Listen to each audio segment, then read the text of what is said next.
President Trump addressed the nation, saying he plans to visit the area northwest of Fort Lauderdale to help coordinate the federal response. When these kind of things happen, we move from shock to anger as a country to the question of why isn't more done. Danielle Serino is digging into that. Why isn't more done? Where do things stand? Danielle, what'd you find today? We found that not a whole lot's being done. In the past year alone, Democrats introduced 30 pieces of legislation involving gun control. Only 4 had GOP sponsors. Now, opponents say tightening gun laws for law-abiding citizens is not the answer. It's enforcing the existing laws. In the meantime, though, it's business as usual. My colleagues from Florida will carry home the prayers of the whole Senate for victims and their families, for the community of Parkland.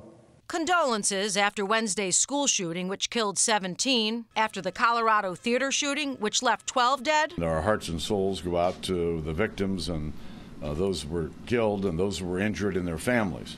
And a moment of silence from Speaker Paul Ryan after 49 were killed in Orlando. A lot of heartfelt sentiments, but is anything being done? Well, after Sandy Hook, when 27 people, mostly children, died, Connecticut Senator Chris Murphy introduced legislation requiring universal background checks and banning people on the no-fly list from buying a gun.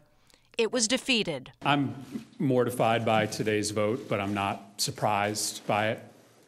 We learned in the months after Sandy Hook that the NRA has a vice-like grip on this place. Keep your head down, go! But after the shooting in Las Vegas, where 58 people were killed, it was still not a time for change. This isn't a time for us to go after individuals or organizations. I think that we can have those policy conversations, but today is not that day. Okay, so no gun talk. Then what? This isn't a guns situation. This is a mental health problem at the highest level. In 2016, the Obama administration passed the Helping Families in Mental Health Crisis Act, making it harder for people with mental illness to buy guns. Also that year, Congress passed the 21st Century Cures Act, which created an assistant secretary for mental health and substance abuse and established early intervention programs, although the mental health portion of the bill doesn't include much extra funding. But much of that is being rolled back. In February of last year, Congress voted to overturn the rule restricting gun purchases by the mentally ill, and the latest budget proposal cuts mental health and substance abuse programs by $400 million. So what's next? There's something terribly wrong, but it isn't going to be fixed by your government.